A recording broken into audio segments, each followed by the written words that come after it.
Renungan hari ini diambil dari Markus 14 ayat 61 sampai 63. Tetapi ia tetap diam dan tidak menjawab apa-apa. Imam besar itu bertanya kepadanya sekali lagi, katanya, "Apakah engkau Mesias, anak dari yang terpuji?" Jawab Yesus, "Akulah dia dan kamu akan melihat Anak Manusia duduk di sebelah kanan yang Maha Kuasa dan datang di tengah-tengah awan-awan di langit." Maka imam besar itu mengoyakkan pakaiannya dan berkata, "Untuk apa kita perlu saksi lagi?" Jadi cerita ini berbicara mengenai Yesus yang ditangkap, lalu dipaksa untuk mengaku siapakah diri dia sebenarnya. Ketika dia menjawab kebenaran, imam besar itu mendapatkan bukti untuk menghukum mati dia. Jadi ketika dia berbicara hal yang benar, imam besar itu mendapatkan bukti untuk menghukum dia. Mengapa bisa demikian?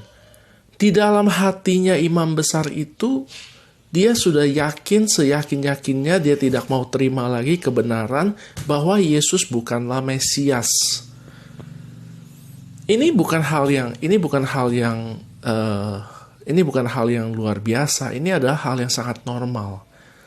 Ketika kita membaca firman, ketika kita merenungkan firman, ada hal-hal yang kita tidak mau terima.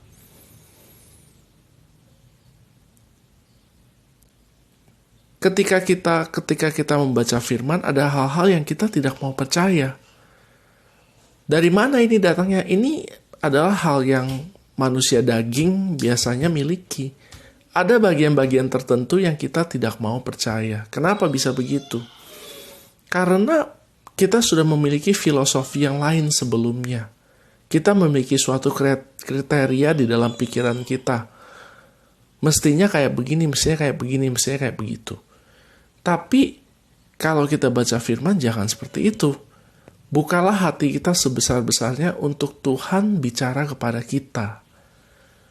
Apakah Tuhan akan memberkatakan berkat? Apakah Tuhan akan mengoreksi kita?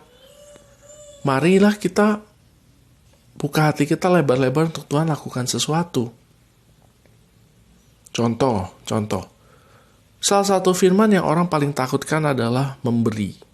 Jadi banyak orang-orang yang beraliran kasih karunia terus-menerus berkata bahwa perpuluhan sudah tidak wajib lagi, perpuluhan sudah tidak perlu lagi. Dan dengan alasan itu mereka membenarkan diri untuk tidak memberi atau memberinya sedikit saja. Padahal seharusnya orang-orang yang mengerti kasih karunia akan memberi lebih banyak lagi. Karena mereka sangat bersyukur bahwa Tuhan sudah mengasihi mereka.